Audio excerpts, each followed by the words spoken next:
ನನ್ನ ಅನುಭವ ಹೇಳಬೇಕು ಅಂದರೆ ಎಲ್ಲ ಹೋರಾಟಗಳು ಕೂಡ ನಾವು ಚಳುವಳಿಯಿಂದಲೇ ಬಗೆಹರಿಸ್ಕೊಳ್ಳೋಕ್ಕಾಗಲ್ಲ. ನಮ್ಮ ಸ್ವಂತ ಬುದ್ಧಿನ ಕೂಡ ನಾವು ಏನು ಮಾಡಬೇಕು ಅನ್ನೋದನ್ನು ನಾವು ಕಂಡುಕೊಂಡು ನಮ್ಮ ಸಮಸ್ಯೆಗಳನ್ನು ನಾವೇ ಬಗೆಹರಿಸ್ಕೊಳ್ಳೋಕೆ ಹೋಗಬೇಕು.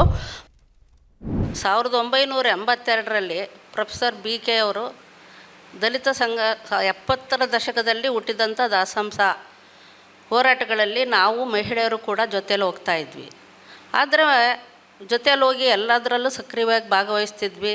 ಮಕ್ಕಳು ಕರ್ಕೊಂಡು ಅಂಜನಮ್ಮ ಇರ್ಬೋದು, ಗಂಗರಾಜಮ್ಮ ಇರ್ಬೋದು, ಇನ್ನು ರುದ್ರಪ್ಪರ ಮಿಸ್ಸಸ್ಸು ನರಸಮ್ಮ, ಸುಧಾ, ಕಾಲೋನಿ ಹೆಣ್ಣು ಮಕ್ಕಳೆಲ್ಲ ನಮ್ಮ ಜೊತೆಯಲ್ಲಿ ಬರ್ತಾಯಿದ್ರು.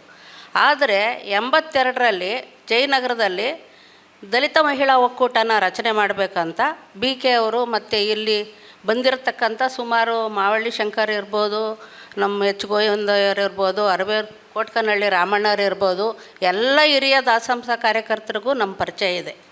ಎಲ್ಲ ಸೇರಿ ದಲಿತ ಮಹಿಳಾ ಒಕ್ಕೂಟನ ರಚನೆ ಮಾಡಬೇಕು ಅಂತ ವೇದಿಕೆ ಮೇಲೆ ಕರೆದ್ರು ನನ್ನನ್ನು.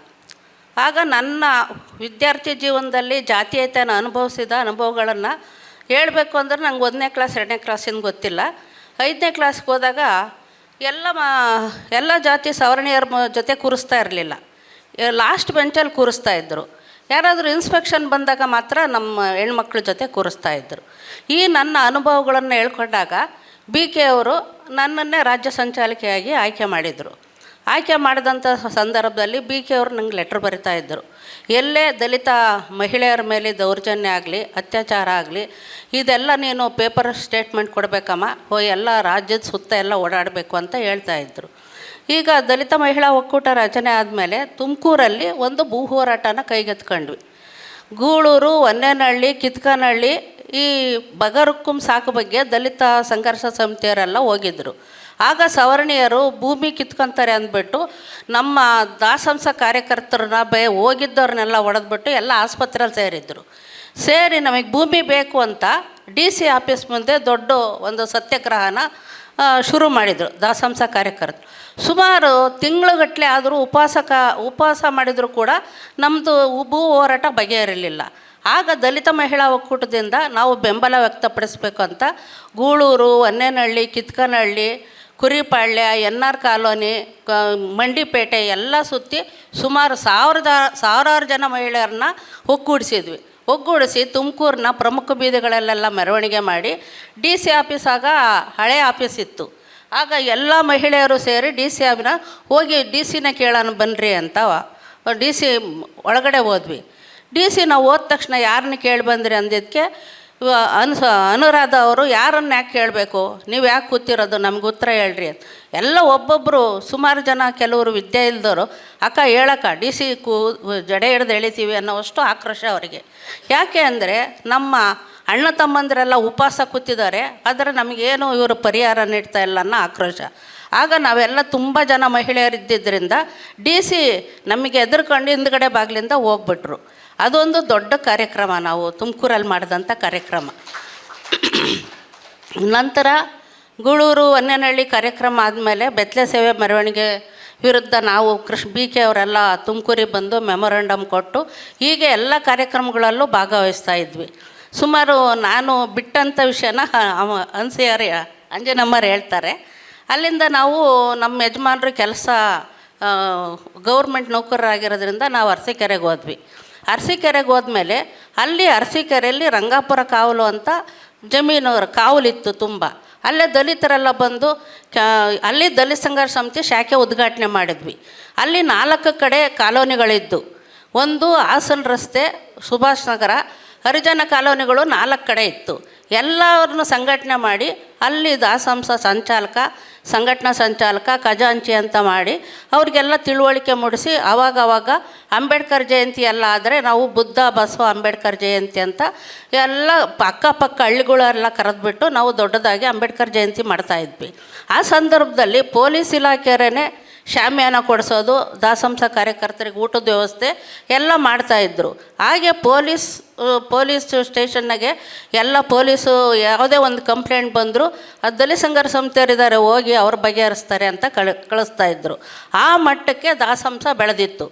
ನಾವು ಬುದ್ಧ, ಬಸವ, ಅಂಬೇಡ್ಕರ್ ಜಯಂತಿನ ವಿಶೇಷವಾಗಿ ಮಾಡಬೇಕು ಅಂದ್ಬಿಟ್ಟು ಮಹಿಳೆಯರಿಗೆ ರಂಗೋಲಿ ಸ್ಪರ್ಧೆ, ಮಕ್ಕಳಿಗೆ ಪ್ರತಿಭಾ ಪುರಸ್ಕಾರ ಹಾಗೂ ಇವ್ರಿಗೆ ಜನಕಲಾ ಮೇಳ ಅಂತ ಮಾಡಿದ್ವಿ. ಅಕ್ಕಪಕ್ಕದೆಲ್ಲ ತಮಟೆ ಬಾರಿಸೋರು, ಡೋಲು ಇದು ಮಾಡೋರು, ವಾದ್ಯದವರಿಗೆಲ್ಲ ಅವ್ರಿಗೆ ಮಾಶಾಸನ ಕೊಡಬೇಕು ಅಂತ ಒಂದು ಸರ್ಟಿಫಿಕೇಟ್ ಮಾಡಿ ನಾವು ತಾಲೂಕು ಆಫೀಸ್ಗೆ ಹೋಗಿ ತಾಲೂಕು ಆಫೀಸರಿಗೆ ತಹಸೀಲ್ದಾರಿಗೆಲ್ಲ ಮೆಮೊರಂಡಮ್ ಕೊಟ್ವಿ.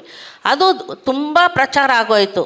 ಆ ಕಾರ್ಯಕ್ರಮಕ್ಕೆ ಹಾಸನಿಂದ KT ಶಿವಪ್ರಸಾದ್ ಬಂದಿದ್ದರು, ಬೆಂಗಳೂರಿಂದ ಎಲ್ ಹನುಮಂತಯ್ಯವರು ಬಂದಿದ್ದರು, ಹಾಗೆ ಶಿವಮೊಗ್ಗ ಭದ್ರಾವತಿಯಿಂದ ಕಾರ್ಯಕರ್ತರು ಬಂದಿದ್ದರು, BK ಅವರು ಬಂದಿದ್ದರು, ಗುರುಮೂರ್ತಿ ಅವರು ಬಂದಿದ್ದರು. ಹೀಗೆ ತುಂಬ ದಾಸಂಸ ದಲಿತ ಸಂಘರ್ಷ ಸಮಿತಿ ಇದೆಯಂತೆ, ದಲಿತರಿಗೆ ನ್ಯಾಯ ಸಿಗುತ್ತಂತೆ, ಭೂಮಿ ಕೊಡಿಸ್ತಾರೆ ಅಂತ ತುಂಬ ಅರಸೀಕೆರೆ ತುಂಬ ಹೆಸರುವಾಸಿಯಾಗಿ ದಲಿತ ಸಂಘರ್ಷ ಸಮಿತಿ ಚೆನ್ನಾಗಿ ಹೋರಾಟಗಳನ್ನೆಲ್ಲ ಮಾಡ್ತಾಯಿದ್ವಿ. ಈಗ ಇವು ಏನು ಮಾಡ್ತಿದ್ರು ಅಂದರೆ ವಿದ್ಯಾವಂತರು ಯುವಕರಿದ್ದರು, ಅವರು ಏನು ಮಾಡ್ತಿದ್ರು, ಪೌರ ಕಾರ್ಮಿಕರಾಗಿ ಬೀದಿ ಕಸ ಗುಡ್ಸೋಕೆ ಹೋಗ್ತಿದ್ರು.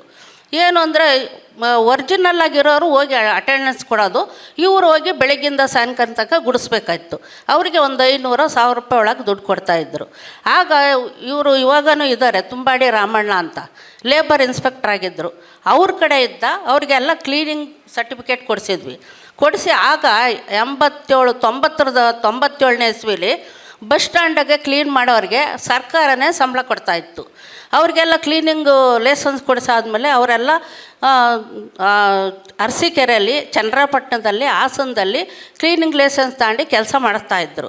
ಹೀಗೆ ಕೆಲಸ ಮಾಡ್ತಾ ಇರಬೇಕಾದ್ರೆ ಚನ್ನರಾಯಪಟ್ಟಣ ಬಸ್ ಸ್ಟ್ಯಾಂಡಲ್ಲಿ ಮ್ಯಾನ್ ಹೋಲ್ ಕಟ್ಕೊಂಡಿದೆ ಅಂತ ಒಬ್ಬ ಕಾರ್ಮಿಕ ಕೆಳಗಡೆ ಇಳಿದಿದ್ದಾರೆ. ಅದ್ರ ಜೊತೆಗೆ ಇನ್ನೊಬ್ಬರು ಇಳಿದಿದ್ದಾರೆ. ಇಬ್ಬರು ಬರಲಿಲ್ವಲ್ಲ ಅಂತ ಇನ್ನೊಬ್ಬ ಹೋಗಿದ್ದಾರೆ. ಆಗ 3 ಜನ ಮ್ಯಾನ್ ಹೋಲಿಗೆ ಬಿದ್ದು ತೀರ್ಕೊಂಡು ಹೋದರು.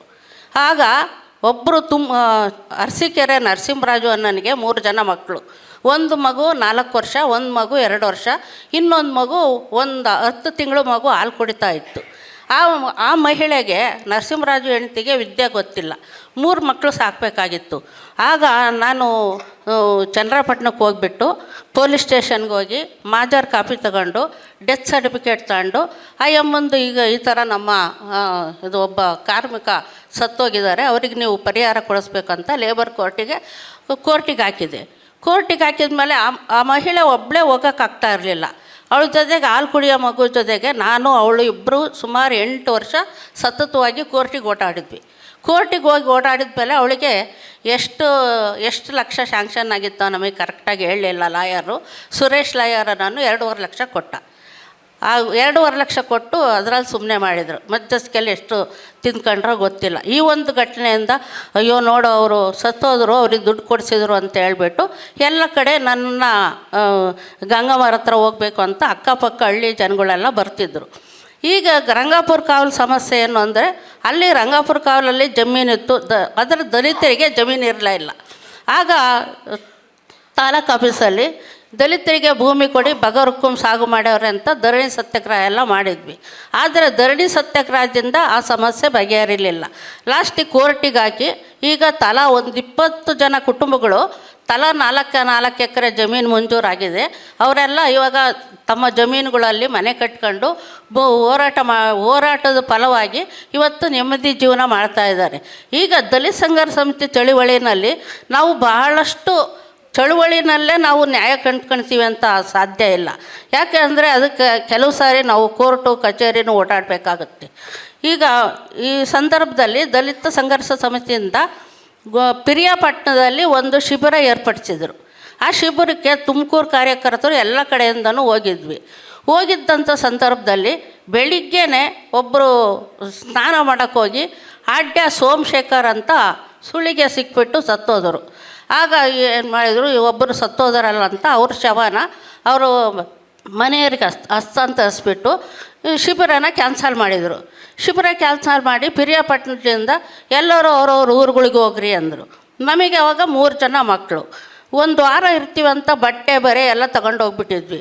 3 ಜನ ಮಕ್ಕಳನ್ನು ಕರ್ಕೊಂಡು ಹೋದ್ವಿ. ಪಿರಿಯಾಪಟ್ಟಣದಿಂದ ಮೈಸೂರಿಗೆ ಬರೋ ಅಷ್ಟೊತ್ತಿಗೆ ಸಂಜೆ ಆಗೋಗ್ಬಿಡ್ತು. ಏನು ಮಾಡೋದು, ಅಷ್ಟೊತ್ತಿಗೆ ಬಸ್ ಸ್ಟ್ಯಾಂಡಿಗೆ ಬರೋ ಅಷ್ಟೊತ್ತಿಗೆ ನಮ್ಮ ಯಜಮಾನರಿಗೆ ಇದ್ದಕ್ಕಿದ್ದಂಗೆ ಬೇದಿ ಶುರುವಾಗ್ಬಿಡ್ತು. ಆಗ ರಂಗಶಾಮಣ್ಣ ಅಂತ ಅವರು ದಲಿತ ಸಂಘರ್ಷ ಸಮಿತಿ ಕಾರ್ಯಕರ್ತರು, ಬೇಡ ಕಣಯ್ಯ ಇವತ್ತು ಮೈಸೂರಲ್ಲಿ ಉಳ್ಕೊಂಡು ಗೋವಿಂದಯ್ಯರ ಮನೆ ದೇವಯ್ಯ ಅರವೆಯವರು ಇದ್ದಾರೆ, ಅವ್ರ ಮನೆಗೆ ಹೋಗೋಣ ಅಂದರೆ ನಮ್ಮ ಯಜಮಾನರು ಕೇಳಲಿಲ್ಲ. ಅವರು ನಮ್ಮನ್ನು ಬಿಟ್ಟು ನಾನು ಮಕ್ಕಳು ನಮ್ಮ ಯಜಮಾನರು ಉಳ್ಕೊಂಡ್ವಿ. ಅವ್ರು ಹೋಗ್ಬಿಟ್ರು. ನಾನೇನು ಮಾಡಿದೆ, ಹೋಗಿ KR ಹಾಸ್ಪಿಟ್ಲಿಗೆ ನಮ್ಮ ಯಜಮಾನ್ರನ್ನ ಅಡ್ಮಿಟ್ ಮಾಡಿ ಅವರೇನು ಔಷಧಿ ಬರ್ಕೊಡ್ತಾರೋ ಅದನ್ನು ತಂದುಕೊಟ್ಟೆ. ನನ್ನ ಹತ್ರ ದುಡ್ಡು ಎಲ್ಲ ಖಾಲಿ ಆಗಿಬಿಡ್ತು. ಬೆಳಿಗ್ಗೆನೇ ಏನು ಮಾಡಿದೆ, ಇವರು ದೇವಯ್ಯ ಅರವೆಯವರು ಇವರು H. ಗೋವಿಂದರ ಮನೆ ನಮಗೆ ಗೊತ್ತಿಲ್ಲ. ಅಲ್ಲಿಗೆ ಹೋಗಿ ಮಾನಸ ಗಂಗೋತ್ರಿಗೆ ಹೋಗಿಬಿಟ್ಟು ಅರವೆಯವರು ಅಲ್ಲಿ ಹೋದೆ, ಅಲ್ಲಿ ಸಿಕ್ಕಲಿಲ್ಲ. ಮನೆಗೆ ಹೋದೆ, ಅವ್ರ ಹೆಂಡತಿ ಪುಷ್ಪ ಇದ್ದರು. ನೋಡಮ್ಮ ಹಿಂಗೆ ತುಮಕೂರಿಂದ ಬಂದಿದ್ದೀವಿ, ನಮ್ಮ ಯಜಮಾನ್ರನ್ನ ಆಸ್ಪತ್ರೆಗೆ ಸೇರಿಸಿದ್ದೀವಿ, ಬಂದರೆ ಹೇಳ್ರಿ ಅಂತ ಹೇಳ್ಬಿಟ್ಟು ನಾನು KR ಆಸ್ಪತ್ರೆ ಹತ್ರ ಬಂದೆ. ಆಗ ನಾವು ಬಂದು ಮಕ್ಕಳನ್ನೆಲ್ಲ ನಡೆಸ್ಕೊಂಡು ಬಂದು ಆಸ್ಪತ್ರೆ ಹತ್ರ ಕೂತಿದ್ದೆ. ಆಗ H. ಗೋವಿಂದಯ್ಯರು ಅರವೆಯವರು ಬಂದುಬಿಟ್ಟು, ತಾಯಿ ರಾತ್ರಿಯಿಂದ ಎಷ್ಟು ಕಷ್ಟಪಟ್ಟಿದ್ದೆ ಅಂತ ನನಗೆ ನಮ್ಮ ಮಕ್ಕಳಿಗೆ ಊಟ ಕೊಡಿಸಿ, ನಮ್ಮ ಯಜಮಾನರಿಗೆ ಊಟ ಕೊಡಿಸಿ ಬಸ್ ಚಾರ್ಜ್ ಕೊಟ್ಟು ಕಳಿಸಿದ್ರು. ಈಗ ಈ ಥರ ನಾವು ಬರೀ ಕಾಲಲ್ಲೇ ನಡ್ಕೊಂಡು ಊಟ ತಿಂಡಿ ಇಲ್ಲದೆ ಸುಮಾರು ಸಮಸ್ಯೆಗಳನ್ನು ಚಳುವಳಿಗಳನ್ನು ಮಾಡಿದ್ವಿ. ಅಲ್ಲೇ ಅರಸೀಕೆರೆಯಲ್ಲಿದ್ದಾಗೆ ವೆಂಕಟಬೋವಿ ಅಂತ ಒಬ್ಬ ಬೋವಿ ಕೊಲೆ ಆಯಿತು. ಅದು ಹೆಂಗಾಯಿತು ಅಂತ ಆ ವೆಂಕಟಬೋವಿ ಕೊಲೆ ನೋಡಿದಂಥ ಹುಡುಗರು ದೇವೇಗೌಡ ಅನ್ನೋರ ಮನೆಯಲ್ಲಿದ್ದರು, ನಮ್ಮ ಯಜಮಾನರಿಗೆ ವಿಷಯ ಹೇಳಿದ್ದಾರೆ. ಇವರು ಅದನ್ನೆಲ್ಲ ಪರಿಶೀಲಿಸಿ ಅದನ್ನು ದೊಡ್ಡ ಪ್ರತಿಭಟನೆ ಅಂದರೆ ನಾವು ದಲಿತ ಸಂಘರ್ಷ ಸಮಿತಿ ಒಂದೇ ಅಲ್ಲ, ದಲಿತ ಸಂಘರ್ಷ ಸಮಿತಿ, ರೈತ ಸಂಘ, CPI, CPMನವರು, ವಿಜ್ಞಾನ ಪರಿಷತ್ನಾಗೆ HR ಸ್ವಾಮಿ ಅಂತ ಇದ್ದಾರೆ, ಅವರು ಕೋಡಿಹಳ್ಳಿ ಚಂದ್ರಶೇಖರು, ಎಲ್ಲ ಸಂಘಟನೆಗಳು ಸೇರಿ ವೆಂಕಟಬೋವಿ ಸಮಾಧಿಯಿಂದ ತಾಲೂಕು ಆಫೀಸ್ವರೆಗೂ ಕಾಲ್ನಡಿಗೆ ಜಾಥಾ ಬಂದು ಇದಕ್ಕೆ ನಮಗೆ ನ್ಯಾಯ ಕೊಡಬೇಕು, ಕೊಲೆಗಾರರಿಗೆ ನೀವು ಶಿಕ್ಷೆ ಮಾಡಬೇಕು ಅಂತ ಹೇಳ್ಬಿಟ್ಟು ತಾಲೂಕು ಆಫೀಸಿಗೆ ಒಂದು ಮೆಮೊರಾಂಡಮ್ ಕೊಟ್ಟು ಸುಮಾರು ಸರಿ ಆದರೂ ನಮಗೆ ಅದರ ಬಗ್ಗೆ ಏನೂ ಮಾಹಿತಿ ಬರಲಿಲ್ಲ. ಆಗ ಡಾಕ್ಟರ್ ಶೆಣೈ ಅಂತ ಮೈಸೂರಲ್ಲಿದ್ದರು, ಅವ್ರನ್ನ ಕರೆಸ್ಬಿಟ್ಟು ಊತಿದ್ದ ಶವರ ಹೊರಗೆ ತರಿಸಿ ಫಾರೆನ್ಸಿಕ್ ಲ್ಯಾಬಿಗೆ ಕಳಿಸಿದ್ವಿ. ಅದು ಏನೂ ನಮಗೆ ಪರಿಣಾಮ ಬೀರಲಿಲ್ಲ. ಇಷ್ಟೆಲ್ಲ ಆದರೂ ಕೂಡ ಹೋರಾಟದಿಂದ ನಮಗೆ ಜಯ ಸಿಗಲಿಲ್ಲ ಅಂತ ತುಂಬ ನಮಗೆ ಬೇಜಾರಾಗೋಯಿತು. ಎಷ್ಟು ಜನ ಕಾರ್ಯಕರ್ತರು, ಸಾವಿರಾರು ಜನ ಕಾರ್ಯಕರ್ತರು ಅಲ್ಲಿ ಕಾಲ್ನಡಿಗೆ ಜಾಥಾ ಬಿಸಿಲಲ್ಲಿ ಬಂದು ಇಷ್ಟೆಲ್ಲ ಇದಾದರೂ ನಮಗೆ ಜಯ ಸಿಗಲಿಲ್ಲ. ಇದೆಲ್ಲ ನೋಡಿದ್ವಿ. ಒಂದು ಸರಿ ಈ ಘಟನೆ ಆದಮೇಲೆ ಹೀಗೆ ಪೇಪರ್ಗಳಲ್ಲಿ ಎಲ್ಲ ಪೇಪರ್ಗಳಲ್ಲೂ ಬರ್ತಿತ್ತದು ತಿಂಗಳಾನುಗಟ್ಲೆ.